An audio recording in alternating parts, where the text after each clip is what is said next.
자식들 흠잡힐까봐 물 한 모금 마시는 것도 말 한마디 내뱉는 것도 조심스러운 자리니까요. 그런데 제 아들의 상견례는 조금, 아니 많이 달랐습니다. 덜컥 임신부터 해버린 28살 아들 녀석. 그 녀석 때문에 부랴부랴 나간 자리였습니다. 귀한 남의 집 딸 눈에 눈물부터 빼놓은 죄인 부자였기에 저는 죄인처럼 고개를 숙이고 있었습니다. 그런데 조심스레 고개를 들어 앞을 본 순간 제 심장은 3년 만에 처음으로 미친 듯이 뛰기 시작했습니다. 맞은편에 앉은 사부인 그녀와 시선이 얽힌 찰나의 순간 우리 두 사람 사이엔 숨길 수 없는 강렬한 불꽃이 튀었습니다. 막장 드라마 같다고요. 다 큰 자식들 결혼식 앞두고 주책 맞게 무슨 짓이냐고요. 저도 압니다. 돌 던지시면 맞겠습니다. 하지만 이건 53세 호라비인 제게 예고도 없이 마치 벼락처럼 들이닥친 기가 막힌 운명에 대한 이야기입니다. 제 나이 올해 53. 저 역시 지금의 제 아들 녀석처럼 첫사랑과 일찍 눈이 맞아 정신없이 가정을 꾸렸습니다. 넉넉지 않은 형편에도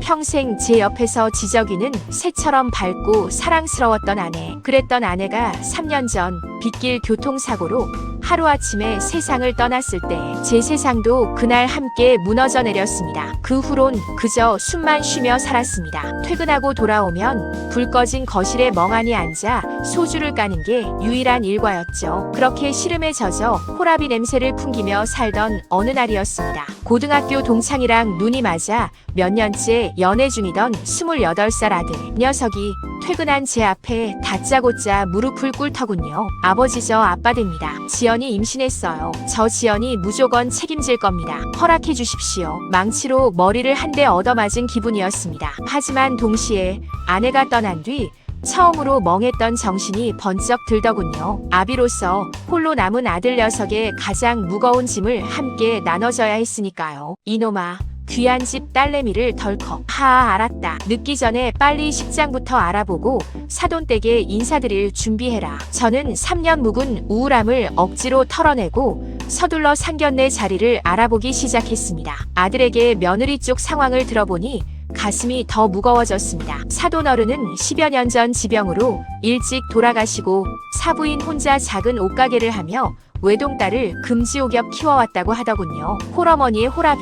거기에 귀한 외동딸을 임신부터 시켰으니 상견례 자리에서 물벼락이나 뺨을 맞아도 할 말이 없는 상황이었습니다. 상견례 당일 저는 3년 만에 처음으로 옷장 깊숙한 곳에서 가장 질 좋은 정장을 꺼내 입었습니다. 아내 장례식 이후로 처음 매는 넥타이였습니다. 잔뜩 긴장해서 손까지 떠는 아들 녀석의 어깨를 툭툭 두드리며 한정식집 룸으로 들어섰죠. 정적만이 흐르던 방 안. 잠시 후 드르륵 미닫이 문이 열리며 며느리와 함께 그 여자가 들어왔습니다. 처음 뵙겠습니다. 지연이 엄마 되는 사람입니다. 단아한 베이지색 정장을 입고 가볍게 목례를 하며 인사를 건네는 사부인. 고개를 들어 저를 바라보는 그녀의 맑고 깊은 눈동자. 그 순간 주변의 모든 소리가 진공 상태처럼 사라지는 것 같았습니다. 아들이 며느리 의자를 빼주는 소리도 종업원이 찻잔을 내려놓는 소리도 들리지 않았습니다. 오직 제 귓가엔 쿵쿵쿵 하고 미친 듯이 뛰기 시작한 제 심장 소리만이 울려 퍼질 뿐이었죠. 분명 화가 나서 매섭게 쏘아붙일 거라고 생각했던 사부인의 눈빛엔 분노가 아닌 묘한 놀라움과 미세한 떨림이 스쳐 지나갔습니다. 그리고 저 역시 마찬가지였죠. 슬픔과 상실감으로 텅 비어버린 줄 알았던 제 가슴 한구석에 아주 강력하고 뜨거운 스파크가 일어나는 걸 느꼈습니다. 아이고, 귀한 따님을 저희 못난 아들 녀석이 면목이 없습니다. 제가 대신 사과드리겠습니다. 제가 간신히 입을 떼어 사과를 건네자 사부인이 옅은 미소를 지으며 대답했습니다. 아닙니다. 민우 아들가 참 듬직하고 선해서 평소에도 마음에 들었어요. 혼자서 아드님을 이리 반듯하게 키우시느라 그동안 고생 많으셨습니다. 그녀의 목소리엔 가시가 없었습니다. 오히려 저의 지난 3년간의 외로움을 다 안다는 듯한 따뜻한 위로가 배어 있었죠. 그 다정한 한마디에 저는 완전히 무장해제되고 말았습니다. 아들과 며느리는 잔뜩 긴장한 채 저희 두 사람의 눈치만 보고 있었지만 정작 부모인 저희 둘은 서로의 시선을 피할 수가 없었습니다. 차가운 냉수를 연거푸 들이켜도 얼굴로 달아오르는 열기가 진정되지 않았습니다. 최고급 한정식 코스가 코로 들어가는지 입으로 들어가는지 모를 만큼 우리는 식사 내내 서로에게 강렬하게 끌리고 있었습니다. 우연히 반찬을 집으려다 젓가락이 부딪혔을 때 화들짝 놀라며 얼굴을 붉히던 사부인의 모습은 50대 중년 여성이 아니라 수줍은 소녀 같았습니다. 자식들이 사고를 쳐서 억지로 만들어진 상견례 자리, 그 숨막히는 공간 속에서 세상에 홀로 남겨졌던 50대 남녀의 아찔하고도 비밀스러운 두 번째 사랑이 이미 시작되고 있었습니다. 상견례가 어떻게 끝났는지 기억도 나지 않았습니다. 집에 돌아와서도 그녀의 눈빛, 목소리, 우아한 손짓이 머릿속을 떠나지 않았죠. 미쳤다, 미쳤어. 사부인 될 사람한테 무슨 몹쓸 감정이란 말이냐. 스스로의 뺨을 때려가며 제정신을 차리려 애썼습니다. 아들과 며느리가 직장일로 너무 바빠져 신혼집에 들어갈 가전제품과 가구를 보러 갈 시간이 없게 되었습니다. 결국 부모인 저희 둘이 대신 발품을 팔아주기로 했고, 상견례 이후 처음으로 사부인과 단둘이 가구 거리에서 만나게 되었습니다. 사돈어른, 이 소파는 어떨까요? 우리 애들이 쓰기엔 너무 칙칙한가요? 가구를 둘러보며 자연스럽게 대화가 이어졌고, 우리는 금세 오랜 지기처럼 편안해졌습니다. 서로 혼자 아이를 키우며 겪었던 서러움, 배우자를 잃었을 때의 지독한 외로움을 나누며 우리는 깊이 공감했습니다. 그리고 소나기가 세차게 쏟아지던 늦은 오후, 비를 피하려 뛰어들어간 작은 카페에서 사건이 터지고 말았습니다. 갑자기 쏟아진 비에 젖은 제 어깨를 사부인이 손수건으로 닦아주려 다가온 순간이었습니다. 훅 끼쳐오는 그녀의 살냄새와 향수 냄새에 저도 모르게 이성을 잃고 그녀의 손목을 덥석 잡아버리고 말았습니다. 사돈어른, 놀란 눈으로 저를 올려다보는 사부인. 그녀의 눈망울은 비에 젖은 듯 촉촉하게 떨리고 있었습니다. 저는 잡은 손목을 놓지 않은 채 떨리는 목소리로 제 평생 가장 미친 짓을 저지르고 말았습니다. 사부인, 아니 은정씨, 저 미친놈인 거 아는데 당신이 자꾸 제 마음에 들어옵니다. 우리 어떡하면 좋습니까? 제 직진 고백에 그녀는 손을 뿌리치지 않았습니다. 대신 그녀의 맑은 눈에서 눈물 한 방울이 툭 하고 떨어졌습니다. 그 눈물의 의미는 거절이 아니었습니다. 그녀 역시 그날 상견례 자리에서부터 저와 같은 감정의 소용돌이 속에서 괴로워하고 있었던 겁니다. 아들과 며느리는 15일 일정으로 길게 유럽 신혼여행을 떠났죠. 시끌벅적했던 잔치가 끝나고 텅 빈 집으로 돌아온 첫날, 저는 거실 소파에 우두커니 앉아 있었습니다. 아들 녀석이 떠난 빈자리 때문이 아니었습니다. 당장 어제까지 결혼 준비를 핑계로 합법적으로 만날 수 있었던 그녀를 이제는 볼 구실이 사라졌다는 그 지독한 공허함 때문이었습니다. 이성의 끈을 놓고 휴대폰을 집어들었습니다. 발신자는 사돈어른. 신호음이 두 번째 울리기도 전에 기다렸다는 듯 달칵하고 전화를 받는 소리가 들렸습니다. 여보세요. 수화기 너머로 들려오는 은정씨의 떨리는 목소리. 그 한마디에 제 심장은 다시 미친 듯이 요동쳤습니다.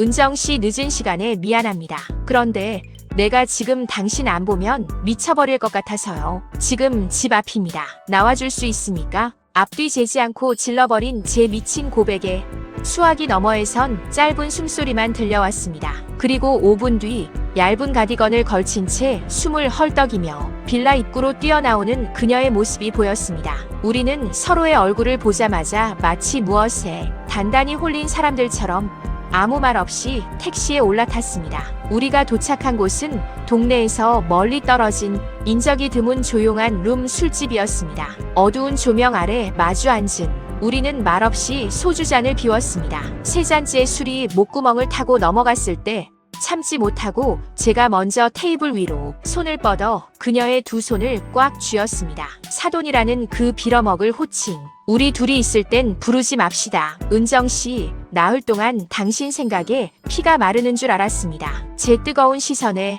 은정씨의 눈시울이 붉어졌습니다. 그녀가 제 손을 마주 꽉 쥐며 떨리는 입술을 열었습니다. 저도 하루 종일 휴대폰만 쳐다봤어요. 혹시나 전화가 올까봐 무서우면서도 기다려져서 남편 떠나보내고 십몇 년을 죽은 사람처럼 살았는데 당신 때문에 내 심장이 다시 뛰는 게 너무 두려우면서도 좋아요. 그녀의 눈에서 눈물이 한 방울 툭 떨어지는 순간 제 안에서 무언가 툭 하고 끊어지는 소리가 났습니다. 더 이상 자식들의 얼굴, 세상의 시선 따위는 중요하지 않았습니다. 눈앞에 있는 이 가엾고 아름다운 여자를 안아야겠다는 수컷의 본능만이 남았을 뿐이죠. 우리는 누가 먼저랄 것도 없이 자리에서 일어났고 근처의 가장 은밀하고 화려한 호텔로 향했습니다. 호텔 방 문이 닫히고 철컥하는 잠금장치 소리가 들리자마자 저는 짐승처럼 그녀를 벽으로 밀어붙였습니다. 거칠게 입술을 탐하자 은정 씨 역시 기다렸다는 듯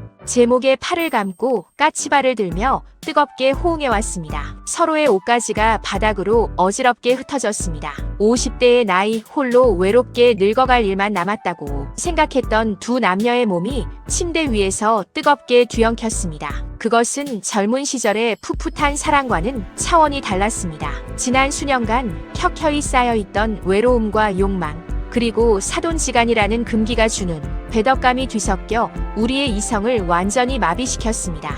은정씨, 당신 너무 아름다워. 당신 안아주세요. 더 꽉 안아줘요. 메말랐던 대지에 단비가 내리듯 우리는 서로의 몸과 마음을 남김없이 적셔갔습니다. 첫 번째 관계 이후 서로는 침대에 누워서 서로의 몸을 아는 채 둘은 서로의 입술을 찾아 뜨거운 키스를 나누는데 50대라는 나이도 무색하게 또다시 반응을 하는데 어머, 이게 또 이렇게 커지네요 하면서 놀라는 사부인. 이게 다 은정씨 때문에 이런 거예요. 책임지세요. 은정씨가.